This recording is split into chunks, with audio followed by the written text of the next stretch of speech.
What's up, everyone? It's been a while, hasn't it? Anyway, I'm back with the second deck guide for this YouTube channel, and by the time you see this deck might actually be on a meta tier list somewhere in the community. Today, we're going to be talking about Demacia Harrowing. Before we do that, I want to briefly say that I haven't been uploading videos or streaming, partly due to some personal reasons and partly due to not liking the Noxus Harrowing meta in patch 1.4 when this season started towards the end of June. So I basically took a little over a month off, but I did jump back into the game at the end of July. Although even now I'm still playing less than I did before I stopped, and I haven't seriously tried to climb ladders since coming back, and have kind of just been playing meme decks, aside from this deck anyway. Despite that, I wanted to do this guide because I feel like I can give some additional insight into this particular deck as someone that's played with Lucian Shadow Isles decks for a long time, and it was one of the first decks I started tweaking yet again after jumping back into the game.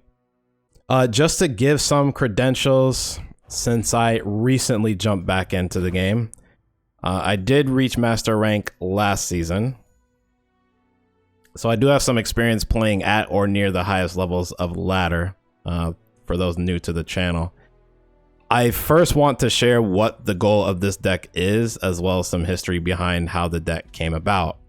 But before we do that, if you guys like this type of content and you want to see more, let me know by hitting the like button below and leaving a comment. Also, don't forget to subscribe to the channel and hit the notification bell so you don't miss any future content. This video will be timestamped for those that really want to skip the history lesson, because it's kind of long. All right, so some history. I've played Shadow Isles decks featuring Lucian since open beta, but the first time I gave this particular style with Kalista an honest shot was during the Tempo Sejuani Endure meta, before the Harrowing got buffed. I tried a few different variations, including one with Cythria, but because the Harrowing still costed 10 mana back then, the deck wasn't very good. Cythria was pretty bad back then as well, because she was just way too slow in the Tempo Sejuani meta. Overall, the best way I can put it is that the deck felt like a bad Endure deck without They Who Endure, and that's something you're probably going to hear a few more times during this guide. Soon after, I changed the deck to kind of a Frankenstein build with Lucian and Hecarim that just ran all the good Shadow Isles and Demacia cards, which did end up doing a little better than the Kalista list at that time. Anyway, fast forward to patch 1.4, where Harrowing got its mana cost reduced to what we have now. And then the Noxus Harrowing meta happened, and I stopped playing ranked entirely. So I didn't work on the deck at all during the month I was gone. I jumped back into the game after patch 1.6 hit with the Noxus nerfs and started tweaking this deck again. I knew that I didn't want the deck to be just a bad Endure deck, so I started looking for win cons that would help this deck stand out and make it more powerful. I ended up running Remembrance, a card I'd never played before in this deck, and I ran one copy of Harrowing in an ancient Crocolith package, similar to what Endure decks in patch 1.3, I believe, were doing for a brief time. It still felt like the deck was lacking something, so I started to work on a version that ran Thresh over Kalista. I didn't like the ancient Crocolith package anymore, so I started to try some different cards like Bark Beast with Ravenous Butcher, and I also added a second copy of Harrowing. A few days later, which is about a week ago now at the time of this recording, Swim posted his Lucian Kalista deck on Twitter that he said he'd been working on for about a week at that time. So at this point, I'd probably say I'd been working on mine for almost 2 weeks by the time he tweeted his list. I do want to stress that Swim worked on his list independently from me. So no, he did not get the deck from me. This was just something we both happened to be working on separately around the same time. But anyway, Swim's list had the missing piece. I was looking for, and that was adding Cytherea back into the deck, as well as running all 3 copies of Harrowing. And this is what put this deck over the top and is the reason to be running Kalista and arguably Lucian in Demacia at all, in my opinion. I'll admit I didn't think to add Cytherea back in because she was so bad before. But metas change, and as a deck builder, you always have to be looking at ideas you've tried before and asking yourself, okay, this card didn't work in a previous meta, but can it work now? I say all this to not only stress that Swim didn't get the concept from me, but that I didn't copy his deck list either, because inevitably that's what you would think looking at this list, that I just took his deck and made a few changes. This is something I've been working on over a long period of time. I do think it was very cool that I managed to get so close to actually finding this deck as we know it now. I was basically 1 card away. But this does tell me that I'm getting better as a deck builder. This isn't to pat myself on the back. I'm just giving myself hope. That's all. Anyway, that was a long history lesson, so let's talk about the game plan of the deck. This deck actually has a similar game plan to the Endure decks we've come to know. You want to gain early tempo with your sacrifice package that you have with your cheap Shadow Isles units in Bark Beast, Curse Keeper, Lucian, and Kalista. You want to use your early game synergies with these cards and Ravenous Butcher, as well as Blighted Caretaker, to take control of the board early. You'll hear me mention this as a package a lot in this deck guide. Just keep in mind that it's made up of those cards I just mentioned, with the exception of Lucian, whenever I do talk about it. Anyway, from there, you'll either snowball that advantage into a win since your opponent won't be able to catch up, or if they do keep up, you try to take the best trades you can while making sure you keep some semblance of a board for round 6 where you'll play Cytherea. You want to attack with Cytherea and enough of your board to set up for playing Harrowing on your next attack turn to win the game, while at the same time not dying on the next round where your opponent will be attacking. At least that is the ideal game plan. But let's go over this list card by card. We'll start off with Ravenous Butcher. This card allows you to have extremely explosive starts with this deck because it has such good synergy with Curse Keeper, who is by far your best target. This card has the potential to put 10 power on the board as early as round 2. If you play Bark Beast on round 1, and then Curse Keeper on round 2, and you follow up with this card targeting Keeper. If you went second, you are swinging for 10 damage with this opener on round 2. However, you shouldn't mulligan for these specific cards. You need to prioritize having a good card curve overall first.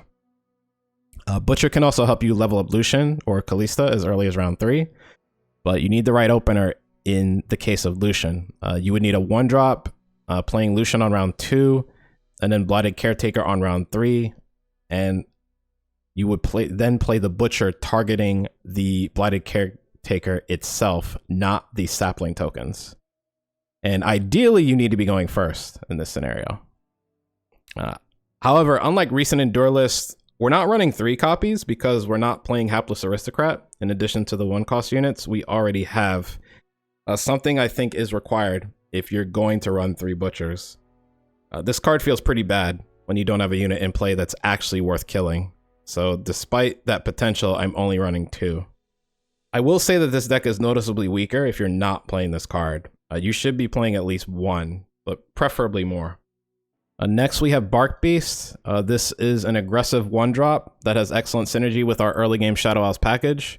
I chose Bark Beast over Hapless Aristocrat because he'll likely represent more stats for the cost and is more of an early game threat, whereas Aristocrat works better defensively, or if you're playing 3 Butchers, or if you're running Ancient Crocolith.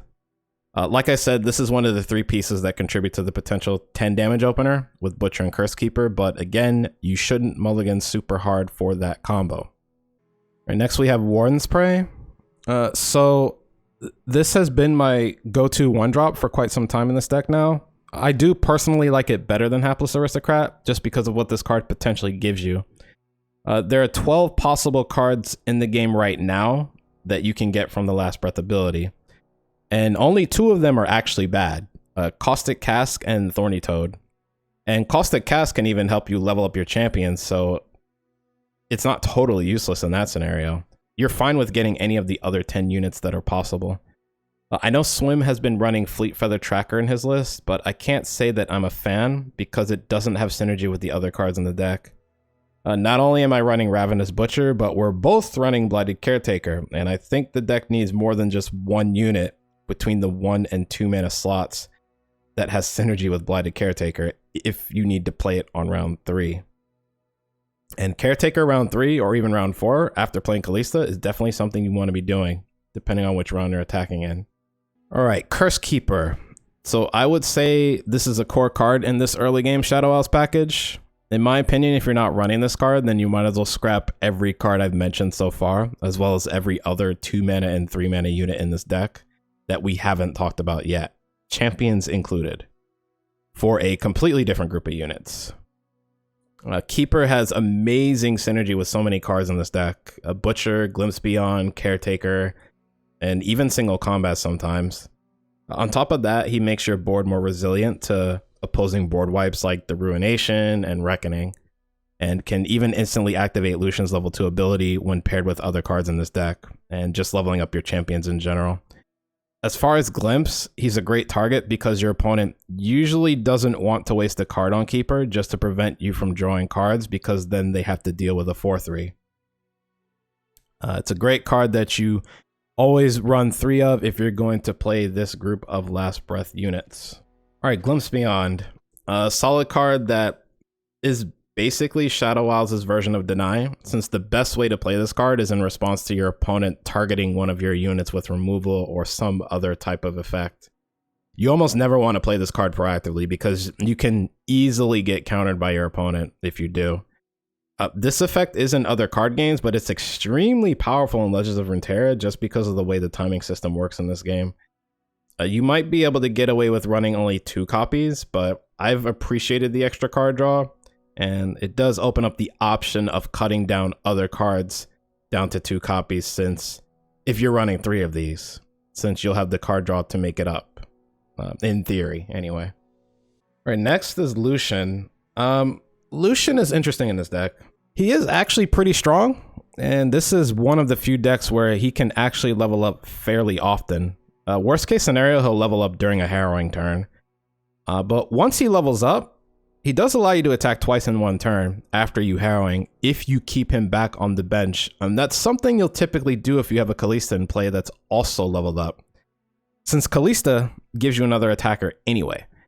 Outside of that though, he's an aggressive 2-drop that's pretty vulnerable to removal spells and even frostbite effects. We're not running Senna, which makes him a bit worse than usual actually, but the reason why you shouldn't play Senna in this deck is because she can actually make your Harrowings worse. You'd rather have Grizzled Ranger come back instead of Senna, because Ranger can potentially let you attack 3 times in a single turn if you don't swing with him first. Although that doesn't mean you should attack like that. It depends on the situation, but the option is there. Also, like Lucian, Senna isn't a great Harrowing unit since neither of them can use their double attack. They'll deal damage once and die before the second attack they would normally make. Anyway, Lucian isn't a champion you should value too highly unless you have a very specific hand that can level him up early. There's been talk of cutting him entirely, but I think you'd be hard-pressed to find a better 2-drop to replace him. He's not absolutely core to the deck, I'd say, but I do appreciate what he does for the deck once leveled up, and I think other players will too as they play this deck. Next we have Single Combat. I would say this is a core card in any deck running Demacia at this point. It's not quite as strong in this deck as in stuff like Bannerman or Lux decks, because most of our units are smaller than the ones you see in those decks, but it's still pretty useful. It can help you level up your champions by quote-unquote sacrificing another unit to deal damage with this card. It's even decent with Curse Keeper in a pinch if you need to deal 1 damage to something and you don't have Vile Feast in hand. In general, you'll use this card the same way you use Glimpse Beyond, but sometimes a bit more proactively if you really need to kill something. All right, so Vile Feast. Speaking of which, we're running 2 copies of Vile Feast. This is probably a flex slot in this deck, and you can run other utility spells like Ranger's Resolve, Sapling Toss, Relentless Pursuit, and even other cards. I've played all of those cards in the past except for Ranger's Resolve, and so far I like Vile Feast a little better. Relentless Pursuit hasn't been nearly as good, surprisingly, and I find I don't need it once Lucian levels up and provides the same thing anyway. Going to slow speed made a bigger difference than I thought. A Sapling Toss is okay in this deck. Maybe even good, especially if you need the Challenger token right away without being forced to play Caretaker if you're attacking next turn. But yeah, I like Vile Feast the best right now. Sometimes you need to kill things at 1 health, like against Frostbite, and the Spider token rarely messes up your Harrowing turns. All right, next we have Blooded Caretaker. This is another core piece of the Shadow Isles package we're running. This is the only way this deck can target a unit for 2 damage. Amazing on attack turns, especially if you went first, since you can potentially deal a ton of damage by pulling blockers away from your other attackers with the saplings, or even leveling up Lucian early if you have that specific hand of 1-drop Lucian Ravenous Butcher. Which, in case, again, you'd sacrifice the Caretaker itself to the Butcher, not the sapling tokens that I mentioned earlier. That said, this card, I feel, has fallen off a bit. 2 damage is usually not enough to kill more relevant threats against some of the other meta decks like Frostbite and Scout.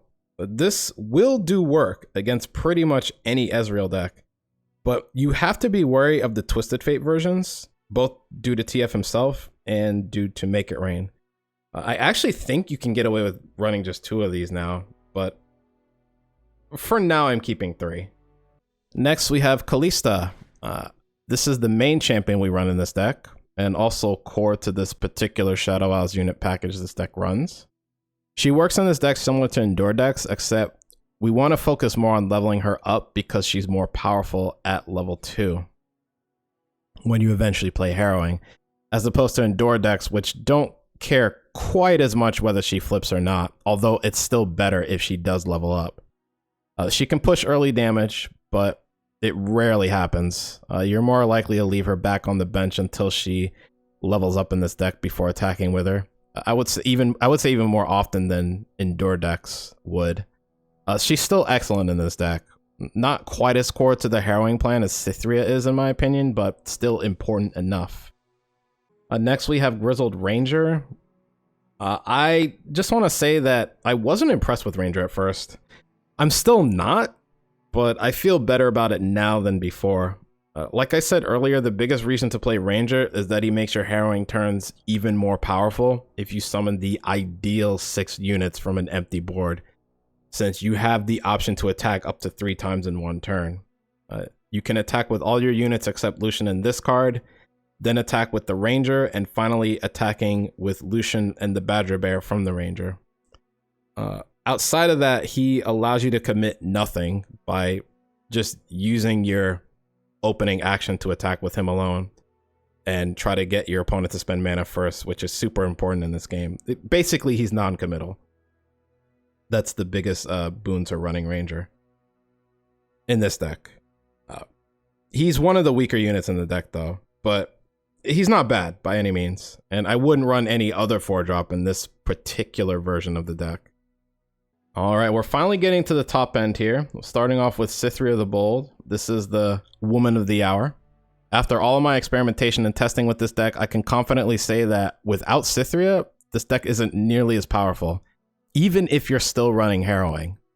The fearsome tag and stat buff that Cytheria gives to your board when attacking is that important. Plus, the second Harrowing gives you 2 Cytherias that buff each other, making them both fearsome as well. She just makes your Harrowing turns extremely powerful, and the reason to even consider Demacia at all. There are other cards you could run. Hecarim comes to mind, but then I think you're just running a worse version of the already existing ephemeral mid-range deck that uses Ionia as a second region. Cytheria also helps this deck stand apart from its Endure counterpart, since without her, this deck would basically just be a worse version of Endure. She also beats Sejuani 1v1. if she wasn't targeted by her, so that's another plus. All right, next we have Remembrance. I'd say this is the other reason to play this Shadow Isles package with Demacia, but it's a pretty minor one. Make no mistake, this card is very good in this deck, but Remembrance typically doesn't win you games on its own. Unlike other decks that skip their first 2 turns to play this card on round 3 for 6 mana, this deck wants to attack with its units and then play Remembrance at the end of the round for a lower cost. You will definitely have games where you play this for 2 mana, 1 mana, or even for free. That alone makes this card worth running. It has very good synergy with the rest of the deck and what it wants to do, which is to sacrifice units eventually to make big Harrowings. And finally, the Harrowing. The big kahuna, the main win con of this deck. Other decks use Harrowing as their win con, and this deck's no different. We're just doing it Demacia style through Cytheria. This is basically a win button. You eventually have your Cytheria die off along with your other units, and then on your attack turn you play this card, and they all come back to finish off your opponent as you swing in again with Cytheria and her ephemeral army, and they all have Fearsome. That's the basic idea. There are nuances depending on which units come back, like with Grizzled Ranger and Lucian that we talked about earlier. But overall, this will win you games instantly if it's not countered by Deny, or if your opponent doesn't have a board wipe like Reckoning, or the Ruination, or the box in some instances where your Harrowing is weaker. I want to stress that Cytheria kind of makes this card in this deck. Your Harrowing turns aren't nearly as powerful if you haven't found a Cytheria yet, and you usually won't finish games with the first one in that scenario, and you'll need to play a second one. It goes hand in hand though. This deck wouldn't win games if it had Cytheria but no Harrowings. The two go hand in hand to make this deck viable. Alright, so before we jump into the gameplay, let's talk about the Mulligans as well as some matchups. So as far as the Mulligans go, the Mulligan works very similar to Endure decks. You want your early game units in general. You want to keep units that you can play in the first 3 turns. Do not keep Ravenous Butcher if you don't have another target to sacrifice to Butcher. Your targets are going to be Warden's Prey, Curse Keeper, and to a lesser extent, the Spider token from Vile Feast, since you can sacrifice the token to play Butcher. Same goes for a Blighted Caretaker, except you also usually don't want to keep it if you're attacking on even turns. But it can be kept as a defensive card against aggro in that situation. Be aware of the Ravenous Butcher, Bark Beast, Curse Keeper opener. You'll want to keep all 3 of these in your opening hand if you draw them all initially. However, again, do not go looking for that specific combo. For example, don't keep Butcher if you have Bark Beast but no Curse Keeper. Understand that it's very greedy if you do so. You can keep Grizzled Ranger if you already have another unit to play within the first 3 turns. In most matchups anyway. You generally don't want to keep spells except in specific matchups either. I'll keep single combat if I'm against aggro and I have units I can pair it with. Same with Vile Feast, which I'll just keep against aggro in general. But I'd say, like, going back to Grizzled Ranger, I would again keep this, just like I said before, if you already have units that you're going to play in the first few turns of the game, first 3 turns of the game, at least one. Probably the only matchup I wouldn't keep it is against aggro, but I think against mid-range and control decks, definitely control decks, then keeping Grizzled Ranger is fine if you have something else that you're going to play within the first 3 turns. I just want to make that clarification. But yes, Remembrance, Harrowing, and Glimpse Beyond, you basically never keep those. I've never kept them in any matchup. Speaking of matchups, if you're drawing into Cytheria and Harrowing at some point in the mid game and you start going off with those 2 cards, then you should have no issues with pretty much any Ezreal deck, since they have very few units that can actually block Fearsome units. Frostbite Ezreal might be the exception, since their units do have 3 power or more. Most of them anyway. But that deck isn't seeing any play right now. Speaking of Frostbite, Ashe Shazwani Frostbite decks will still wipe the floor with this deck, just like it destroys every other mid-range deck in the game right now. I know some other content creators in the community think Ashe Frostbite is balanced, but I think it's a huge problem and has been ever since it was first discovered in open beta. But that's another video for another day. Swain decks are potentially an issue, but only if the Swain player is smart and is able to get fully set up with a Leviathan and Swain on the board. Otherwise, this deck has pretty good matchups across the rest of the field, as long as you're drawing your win cons in Cytheria and Harrowing. Keep in mind, sometimes you won't draw one or the other, or neither of them. And in those games, again, this deck is going to feel like a bad version of the Endure deck since it plays so similar. Anyway, that's it from me, guys. I hope you enjoyed the guide. Hope you got some detailed information from this guide. There's going to be some gameplay coming up in just a second here, so don't click off yet. Stay tuned for that. Again, if you like this type of content, feel free to hit the like button below. And don't forget to subscribe to the channel and hit the notification bell below so you don't miss future videos from me.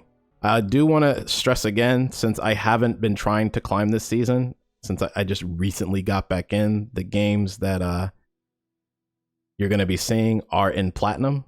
I still think they're worth it. I mean, again, I'm a former Masters player, so I think they'll still be worth watching. Even though it's not the highest level of play, it's not, I wouldn't consider Platinum low elo either. Anyway, stay tuned for that, and I'll see you guys next time.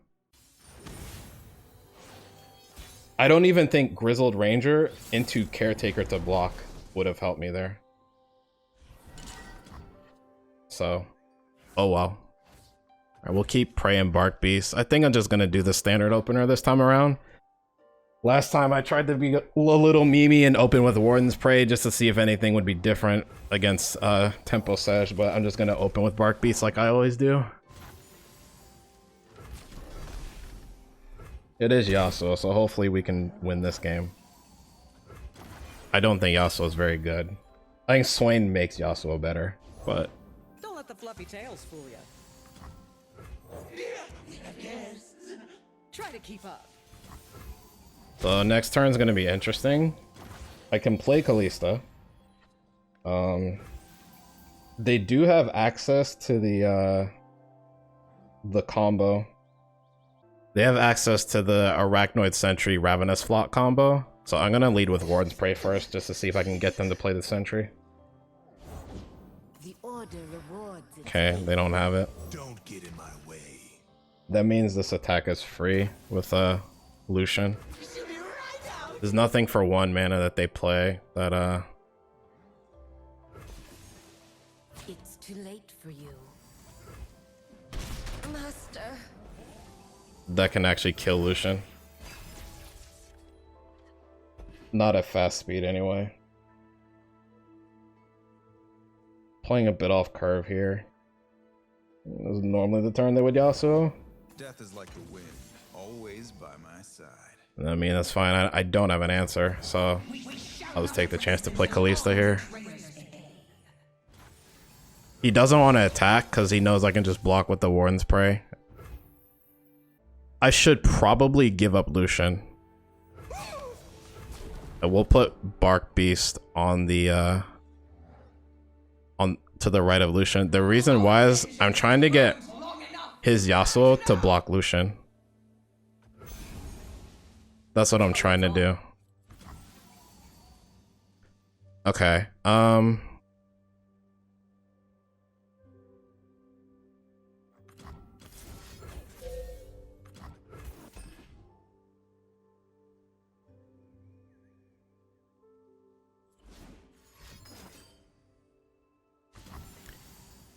Okay, that's actually fine. If I go for the second Vile Feast, that means I don't have a way of getting him to... He's gonna keep the Yasuo safe, I'm assuming. So I'll just double Vile. He didn't even try to block with Yasuo.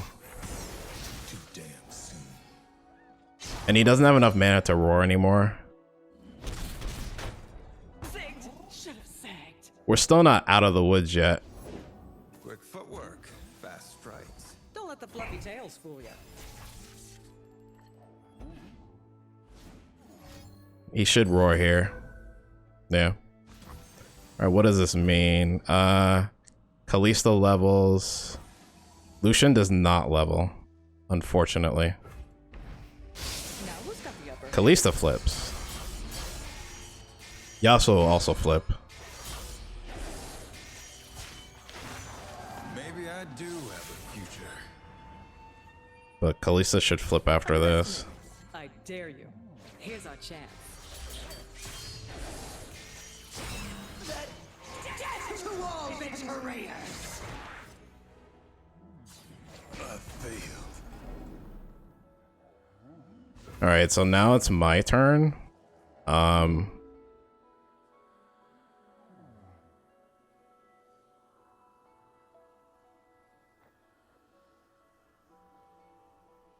We can Cythria. I think that's fine. On some of your own speed. Fall by my sword. It's fine.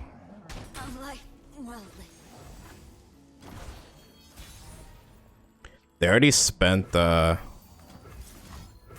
go for the Harrowing because they spent deny on a Vile Feast. We'll see if it's GG. Second roar, okay. Now who's got the upper hand? Looking grim.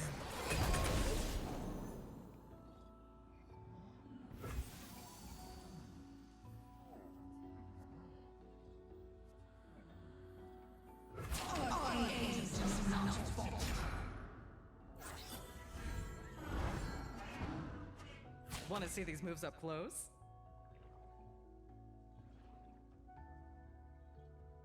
Still 21 damage. That's 13. He can do that and keep Yasuo safe and go to 1. I alone decide my fate. Okay. Hope you brought friends. I alone decide my fate. Yeah, you have to block there to stay alive. Welcome to try. I've come so far. Clear my name.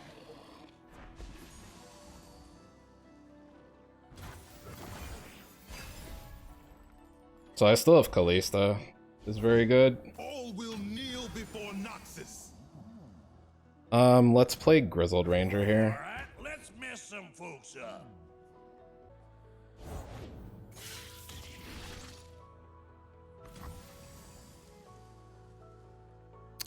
Could single combat keep a blocker up for the 14-14 potentially, or do I just go to 6?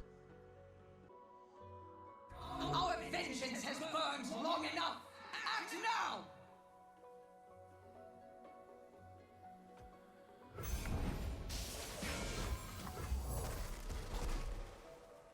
Close the distance.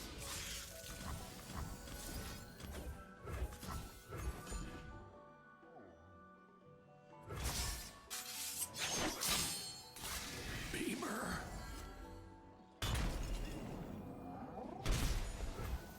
Alright, we should have it here.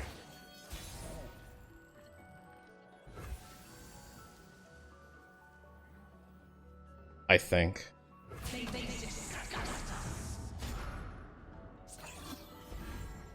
Hold the line. Yeah.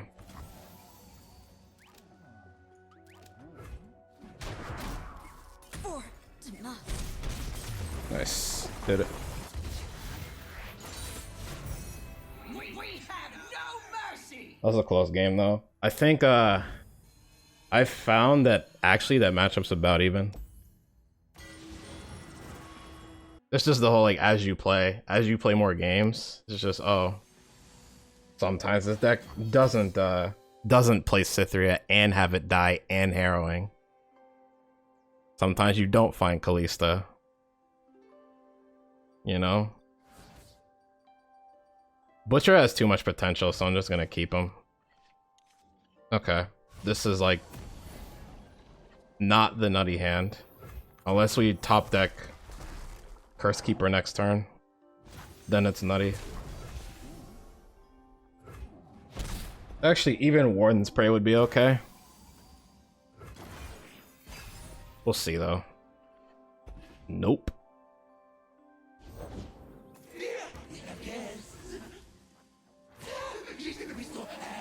Keeping this was too greedy. I shouldn't have kept it. Usually the rule has always been that you never keep Butcher unless you have an activator for Butcher.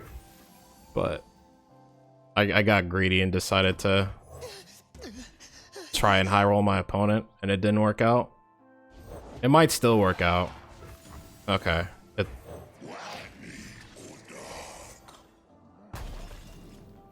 It kind of worked out. They have 2 units that can't block. Are they playing Undying Sheriff? They are. I didn't even realize they had no champs. Yeah. Yeah. This is the Billswater version of Undying. I think this is actually the better version than Demacia. But I know some people probably wouldn't agree with me. I don't know, I just really like this version. Like the fact that like Lariat rolls can like you get to control the board and like kill your opponent's board while leaving yours alive. Like she's basically a one-sided board wipe if you have the right board. Okay, so let's see. I probably want a Ranger here.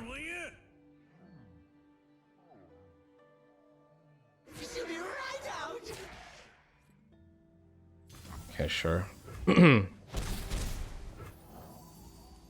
I'll probably start off by opening with Ranger.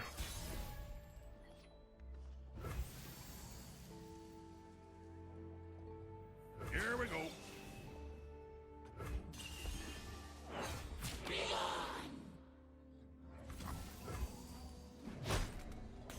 I thought about playing Bark Beast first, but then they get an action. I don't want them to do that. So see now, like our Ranger attack doesn't look as good with Croc in play. Actually, not great.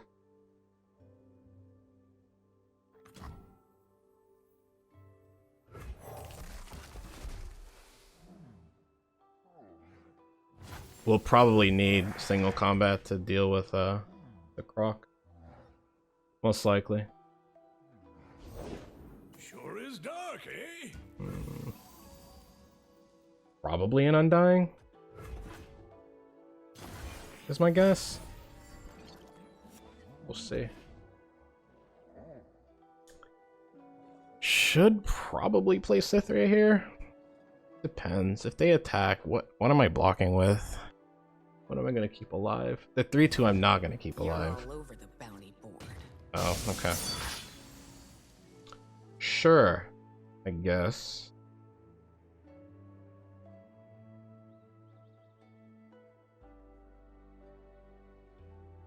Kalista could discourage them from like just hooking everything in a way that Cythria doesn't really do that. And Cythria doesn't even counter what's gonna happen is I think I'm just gonna play Kalista.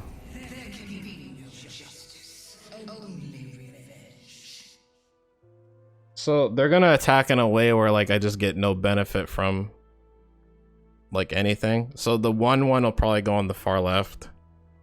And then probably the Undying. No, they shouldn't attack with the Undying first. Yeah.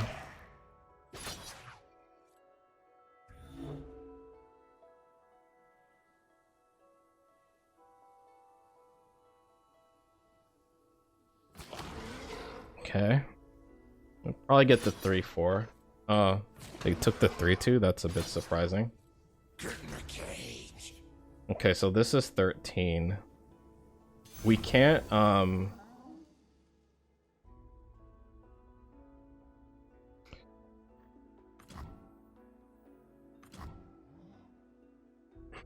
can just let these trade. So I'd save the 3/3 no matter what. So what I should do is just use this to attack the 4/3. Our vengeance That way has the burned long this enough. doesn't get bigger. Act now!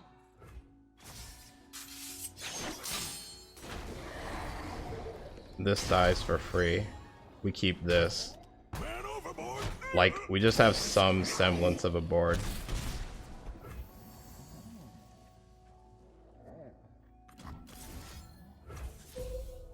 And then we can glimpse here. They don't have counterplay for this. Death to all betrayers!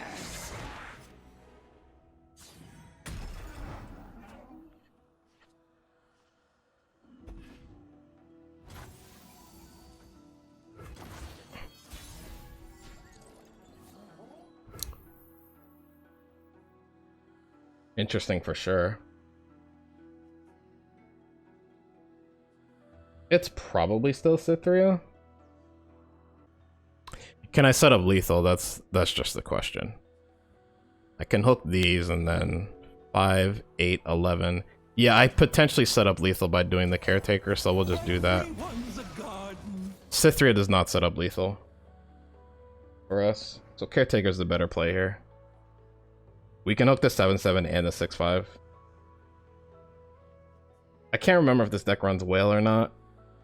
Like, I don't know the deck lists like that. Like, every single card that they play.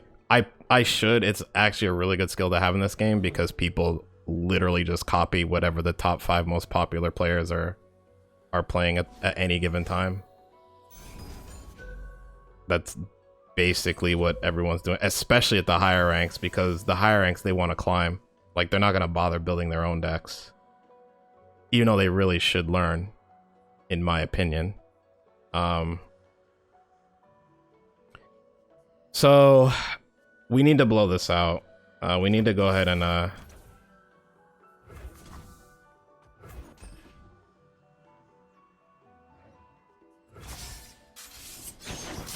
was huge.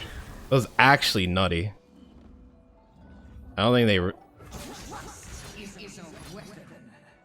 like the way they could stay alive if they had another Vile Feast.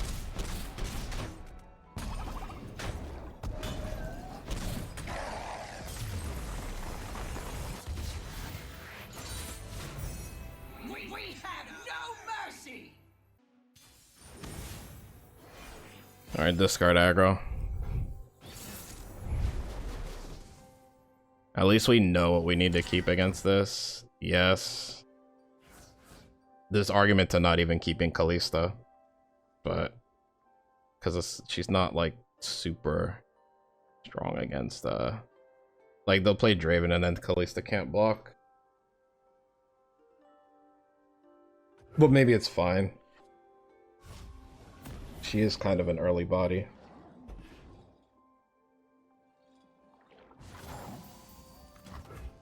What does he want from me? I don't want to attack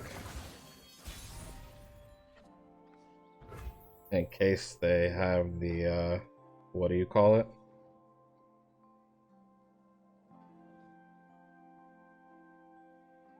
Well, I don't know. Would they jury rig here? Like just on round 1? Alright, that means they don't have jury rig.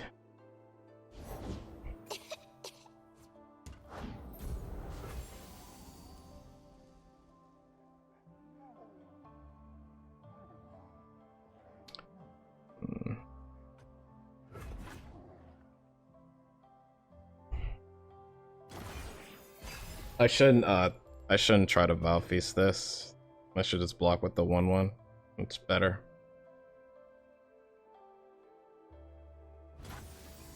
Just kind of try and eke out value. We shall not rest until all betrayers pay.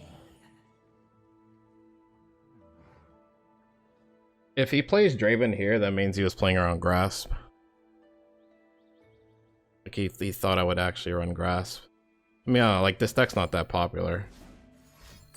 Unless you've been like watching Swim play it on stream.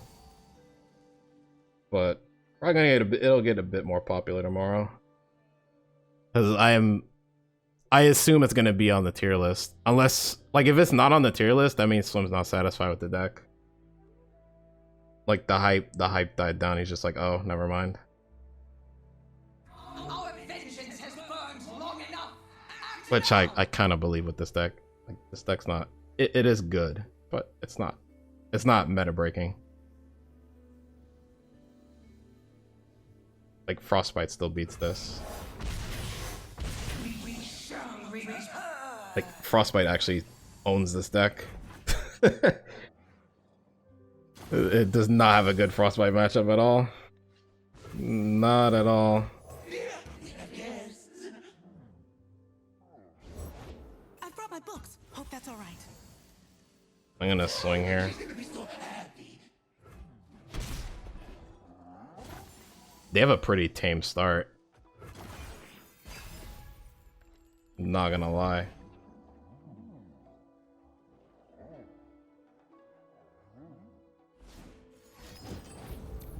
Proud favorite into... Oh, speaking of which...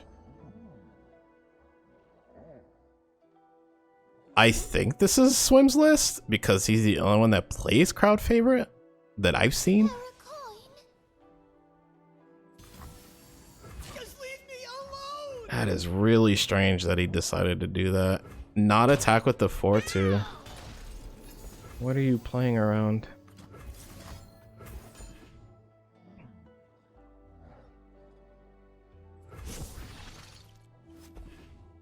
It's pretty good. It's not bad. I'll save this spell mana for the Cytheria swing. What we're made of.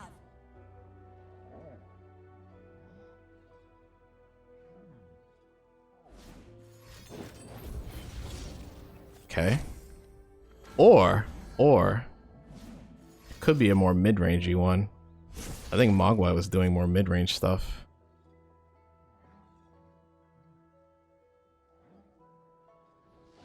Okay. Fine. I don't know which one it was. I feel like they play the same cards, or very close to the same cards. Alright. I think that's an okay one to end on.